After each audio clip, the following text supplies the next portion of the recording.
श्रोतो नमस्कार. जय जय रघुवीर समर्थ. समर्थांनी रचलेले मनाचे श्लोक आपण बघत आहोत. आज आपण 125 क्रमांकाचा श्लोक बघणार आहोत. समर्थ या श्लोकामध्ये आपल्याला सांगतात, अनाथा दिनाकारणे जन्मत आहे, कलंकी पुढे देव होणार आहे.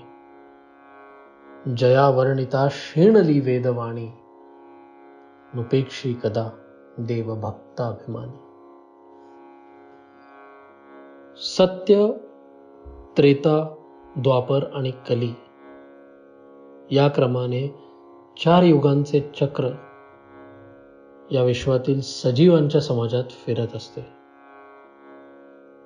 आपल्यापैकी प्रत्येक जणांनी 88 लक्ष योनीचा प्रवास पार पाडलाच आहे. हा मानवी जन्म प्राप्त केलाच आहे. पण आपल्या खऱ्या घरी परतण्यापासून आपण अयशस्वी ठरलोय आणि म्हणून या अंधकाराच्या युगात, या कलीच्या युगात जन्म घ्यायची पाळी आपल्यावर आली आहे. पण नक्की आपण या कलियुगात पोचलो आहे म्हणजे कुठे आलोय? कुठे जन्म घेतलाय? काय आहे कलियुग? धर्मग्रंथानुसार 4 युगांपैकी पहिल्या युगाला सत्ययुग म्हणतात. आणि सत्ययुग हे धर्मच्या 4ही स्तंभांवर म्हणजे तपस्या, शुद्धता, दया आणि सत्य यांवर भक्कम उभं राहत.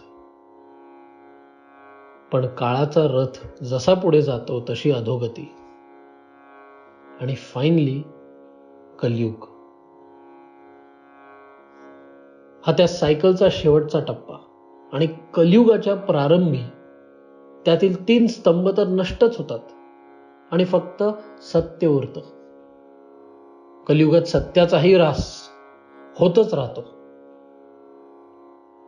या युगात अधर्म हा अनेक रूप घेतो. राग, अहंकार, नशा, उत्कटता. तपस्या आणि पवित्रतेच्या अभावामुळे आत्मसंयम, क्षमा, परोपकार इत्यादी गुण अत्यंत खालच्या पातळीवर जातात. पुढे सदाचाराच्या अभावामुळे क्रूरता, आक्रमकता, जुलूम, इतरांचे नुकसान करणे आणि इतर सामाजिक विकृती यांसारखी हिंसक वैशिष्ट्ये वाढू लागतात. आणि अधर्म, हिंसा, वासना आणि द्वेष हे 4 स्तंभ आता आपले मुळे घट्ट रुजतात. एकदा मी वाचलं होतं की अर्जुन, भीम आणि नकुल हे कृष्णाला विचारतात की कलियुग म्हणजे काय? कृष्ण हसतो आणि म्हणतो की कलियुगात परिस्थिती मी सांगण्यापेक्षा दाखवतो ना. एक धनुष्य घेतो, तो 3 बाण घेतो आणि 3 दिशांमध्ये मारतो आणि त्या 3ही पांडवांना सांगतो की ते घेऊन या. प्रत्येक पांडव वेगळ्या वेगळ्या दिशेत चालायला लागतो ते बाण शोधण्यासाठी. अर्जुनाने बाण उचलला तेव्हा त्याला एक अतिशय गोड आवाज ऐकू येतो.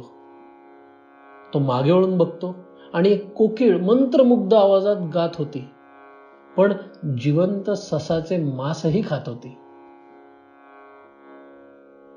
त्या ससाला अर्थात खूप जास्त वेदना होत होत्या. एवढ्या दैवी पक्ष्यांचे असे कृत्य पाहून अर्जुनाला आश्चर्य वाटतं.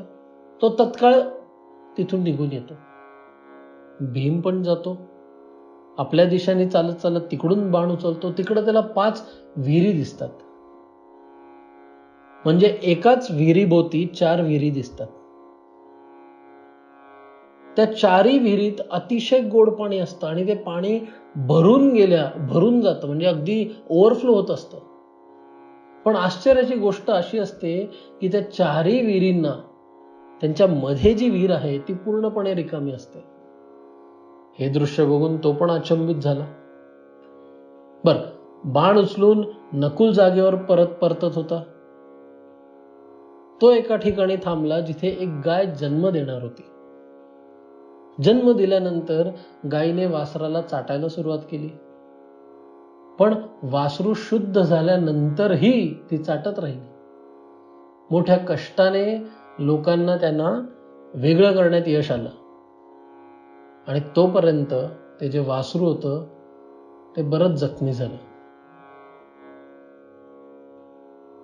अशा शांत प्राण्याच्या वागण्याने नकुल देखील हैराण झाला. हे तिन्ही पांडव परत आले आणि कृष्णाला एक घटना सांगितली आणि विचारलं की नक्की काय. कृष्ण परत हसला आणि समजावू लागला की हा आहे कलियुग.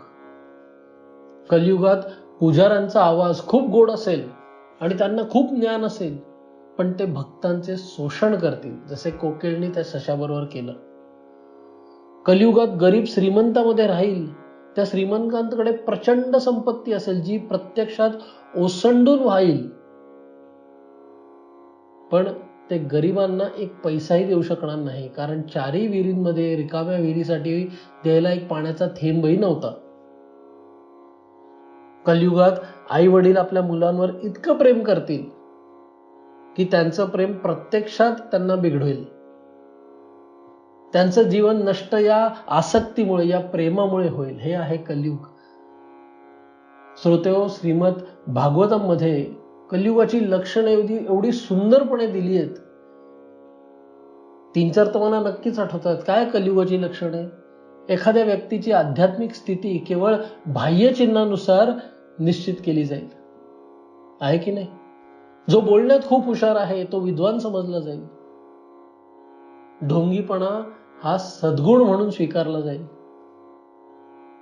एखाद्या व्यक्तीकडे जर पैसा नाही तर तो अपवित्र ठरला जाईल कलियुगात. कारण केवळ संपत्ती हेच माणसाच्या चांगल्या जन्माचे आणि उत्तम गुणाचे लक्षण मानले जाईल. जो बलवान आहे तो सत्यवादी म्हणून स्वीकारला जाईल आणि कायदा आणि न्याय हे जो शक्तिशाली आहे त्याच्याच पाठीशी उभे राहतील. धर्माची तत्वे केवळ प्रतिष्ठेसाठी पाळली जातील. पोट भरणे हे जीवनाचं ध्येय बनेल आणि जो कुटुंब सांभाळू शकतो तो तज्ञ मानला जाईल. स्त्री आणि पुरुष हे एकमेकांकडे फक्त वरवरचं आकर्षण असेल त्यांचं. अजून किती लक्षणं आठवतात बघा एकानंतर एक. नित्यम उद्विग्न मनसो, म्हणजे या सगळ्यांचंच मन सतत अस्वस्थ राहील. दस्युत्कृष्टा जनपदाह, शहरांवर चोरांचे वर्चस्व राहील. राजनश्च प्रजा भक्षाह, राजकारणी त्यांच्या नागरिकांना अक्षरशः खाऊन टाकतील. शिष्णोदर परा दुजाह, पुजारी आणि विचारवंत त्यांच्या पोटाचे आणि गुप्तांगाचे भक्त असतील. आणि आपण हे सर्व समाजात हळूहळू पाहतोय. अहो, ज्या गोष्टीला बघून तो आजामेळ आपल्या आयुष्यात घसरला, या कलियुगात हे सगळे गरीब निरागस निष्पाप विद्यार्थी रोजच्या रोज सिनेसृष्टीमुळे बळी पडतात, जे पुरुषांना फक्त लैंगिक भोगासाठी आकर्षित करतात. श्रोतेहो, योग या शब्दाचा अर्थ आहे जोडणे. आपल्याला आपल्या खऱ्या कर्ता धर्ता बरोबर जोडणे. हा जो इंग्लिश शब्द आहे ना रिलिजन, त्याचं ओरिजिन आहे रेलिगार. याचा अर्थ पण तोच आहे. धर्म अजून काय, तेच आपल्याला तिकडं नेणं आपल्या खऱ्या घरी. पण तो सनातन धर्म, ती सनातन विचारधारा जी अनादी आहे, ती विचारधारा आपलं स्वतःचं अस्तित्व आपल्याच लोकांच्या मनात आज पण शोधतीये. काय केलं आपण धर्माचं? त्या दानव कलीच्या या अंधकारमय युगात लोक धर्माच्या मार्गापासून हळूहळू भरकटत नाही चाललीत. आज जग सर्व प्रकारच्या भ्रष्ट लोकांनी दूषित झाले, जे आपल्या शक्तीचा गैरवापर करतात, अयोग्य मार्ग आचरणात आणतात आणि इतकंच नाही तर देवाच्या अस्तित्वावर देखील प्रश्न उचलतात. तेवढंच नाही, काही लोकांनी तर अगदी शिव्या द्यायला पण चालू केलंय. ग्रंथाचे पालन करण्याच्या ऐवजी लोक त्यांना बनावट म्हणतात. विश्वातील सर्वात मोठी शक्ती म्हणजे देवी आदिशक्ती, एक स्त्री, माता लक्ष्मी, माता सरस्वती. आपले ग्रंथ आपल्याला स्त्रियांचा आदर करण्याबद्दल शिकवतात, कारण त्या या तिघांचा अंश मानल्या जातात. परंतु या कलियुगात स्त्रियांना एक वस्तू म्हणून वागवले जाते आणि ते थांबवण्यापेक्षा आज तीच गोष्ट पुरुषांसाठी देखील आहे, त्यांच्यावर देखील घडते. अश्वत्थामाने ब्रह्मास्त्र वापरले, कदाचित आतापर्यंतचा सर्वात मोठा पाप. पण याच पापाच्या उंबरठ्यावर जग रोज उभं राहतंय. कधी वर्ल्ड वॉर होणार आता माहित नाही, आज होईल, उद्या होईल. या देशांना ब्रह्मास्त्रासारखे घातक जर शस्त्र मिळाले तर काय होईल? संपूर्ण अस्तित्व नष्ट करण्याचं सक्षम आहेत ते. थोडक्यात राग, अहंकार, निराशा, मत्सर, वासना इत्यादी या सर्व प्रकारच्या गोष्टी ज्या वाईट आहेत, ज्यामुळे आपले आरोग्य मानसिक शारीरिक बिघडतं, आज जोरावर आहेत. कलियुगातील एकूण दुष्कर्मांची संख्या मागचे 3 युग एकत्र केले तरीही कलियुगातले जे दुष्कर्म आहेत ते वाढते जास्त असतील. आणि गंमत अशी आहे की आपण पहिल्या टप्प्याच्या 5,000 वर्षच पार पाडली आहेत. पहिले 10,000 वर्ष निघून गेल्यानंतर काय होईल याची कल्पना करा.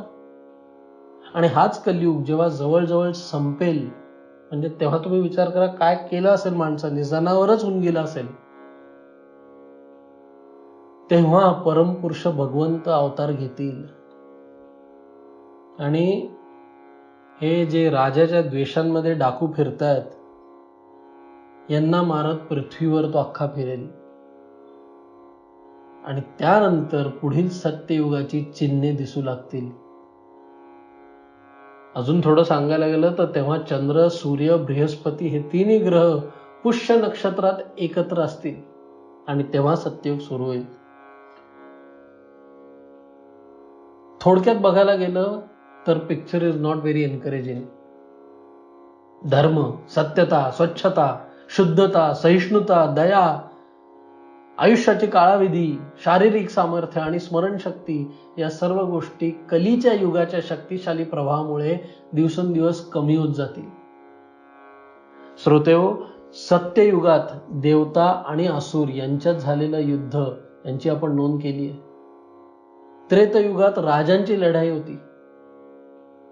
द्वापर युगात भाऊबंधांची लढाई हळूहळू हळूहळू व्यक्तीच्या जवळ येते आणि कलियुगात लढाई स्वतःमध्ये आहे. And this is our greatest chance.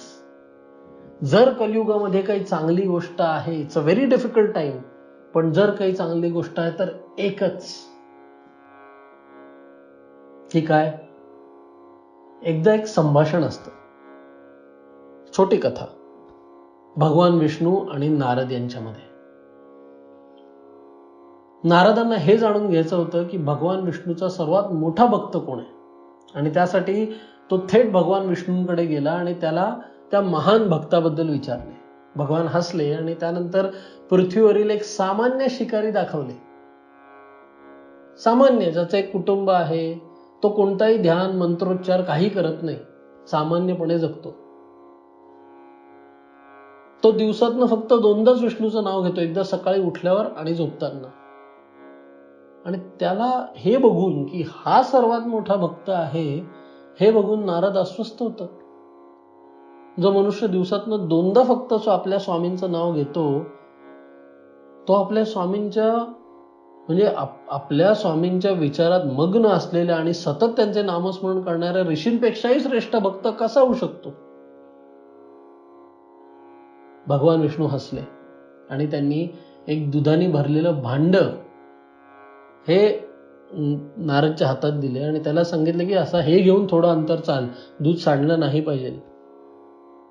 Narad ऋषींसाठी हे सोपं होतं. त्यांनी अगदी सहज त्यांनी पार पाडलं.